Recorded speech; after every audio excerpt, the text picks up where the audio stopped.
Hello! To kick it off, we're going to talk about the opportunity we identified to start our YouTube channel.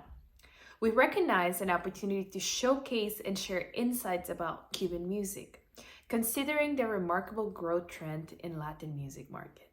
There's a clear global interest in consuming Latin music and a rising trend in short-term form video content.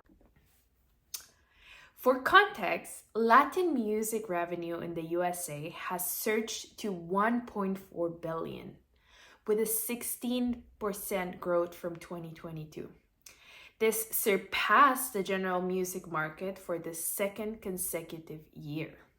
Furthermore, Latin songs on Spotify's top 100 most streamed tracks have seen an average annual increase of 28%. These are indicators of the strength of the expanding genre across the global streaming platforms. And with that, we also aim to shed light on Cuban music, a fundamental element of Latin music's evolution. Genres like son, rumba, trova, salsa originated in Cuba, contributing significantly to the genre's popularity today. So now let's talk a little bit about this person that's gonna bring everything to life. His name is Daniel Herrera. He's a pianist, graduated from Havana Conservatory, has over 45 years of experience, and has collaborated with influential figures like Pablo Milanés, Celia Cruz, and Arturo Sandoval, among much others. More context on who this person is. He's a voting member of the Latin Grammy Academy and a seasoned TV show host. Daniel Herrera brings a wealth of knowledge and experience. We plan to launch a YouTube channel to continue sharing his expertise, including technical tips for emerging pianists, short music snippets, music history, discography insights, and interviews with various artists. All in all, this platform will allow us to continue to spread the rich culture and history of Latin music to a wider audience.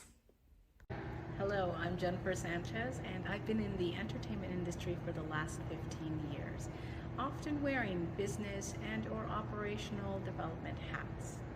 Today we're going to give you a high-level overview of operations and how we're going to run the channel. In order to understand the core parts of it, we are going to break it down into three pieces: pre, production, and post.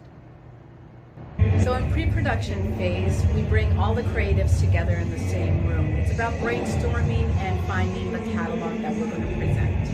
You might think it's Daniel leading the charge, but in fact we've opted into bringing a creative director, one who's got an extensive history and who understands the market, since this is a new market that Daniel's going into. We're going to be going with weekly posts, whether it's a tutorial or performance or even archival content. So to ensure that we have a good workflow, we've got a built-in production schedule. Early in the week it's brainstorming, and then midweek we start with filming and recording. A number of key members come on board depending on the need of the video itself. Project managers, lighting, tech, and of course the creative director and the videographer themselves. This is also that we can ensure good sound, good lighting. It's about showcasing the beauty of the music.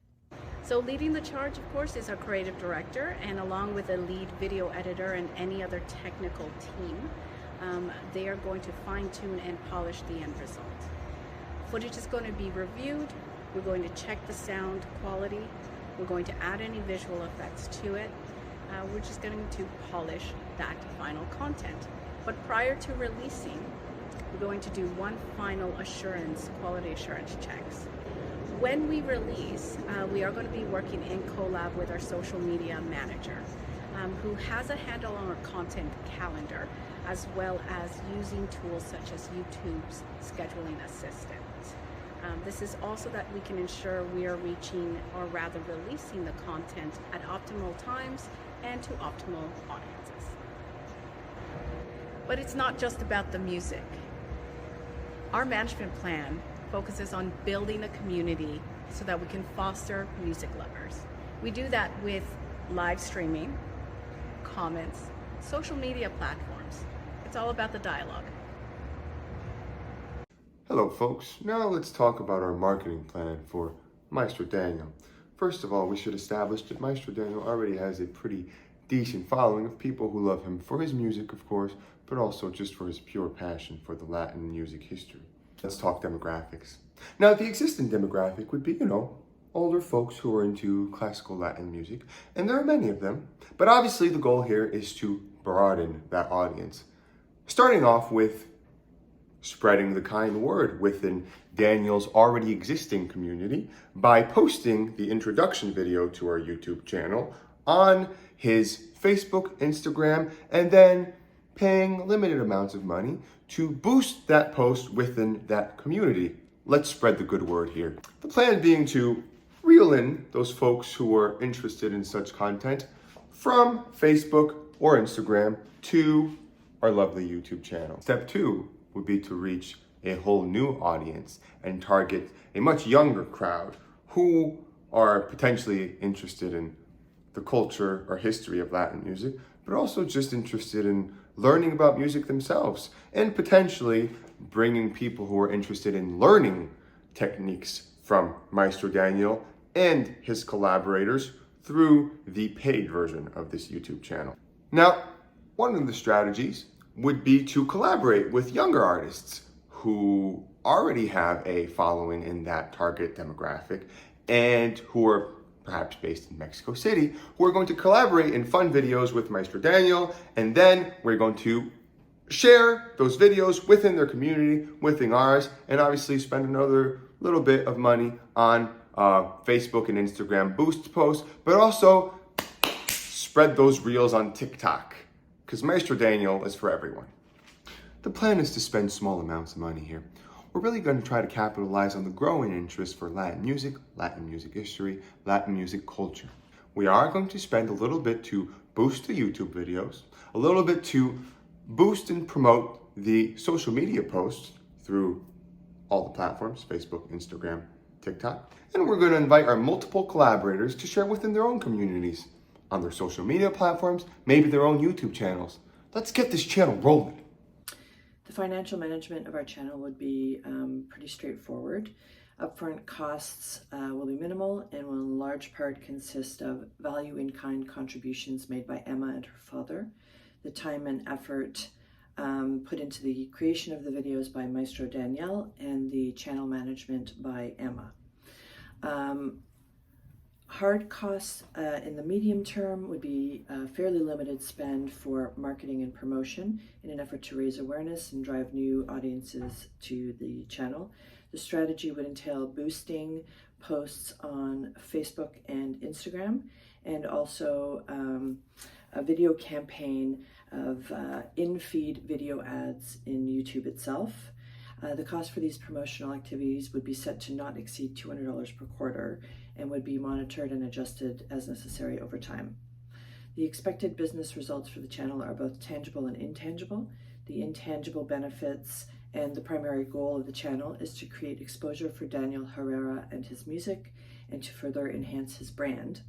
The expected tangible results would be eventual revenue generation.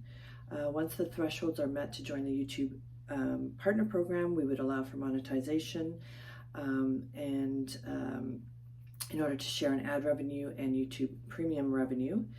And we would also seek sponsorship and product placement opportunities targeting products that would be a good fit for our content, such as pianos and other musical instruments, and also travel and tourism, particularly to places like Cuba and Latin America.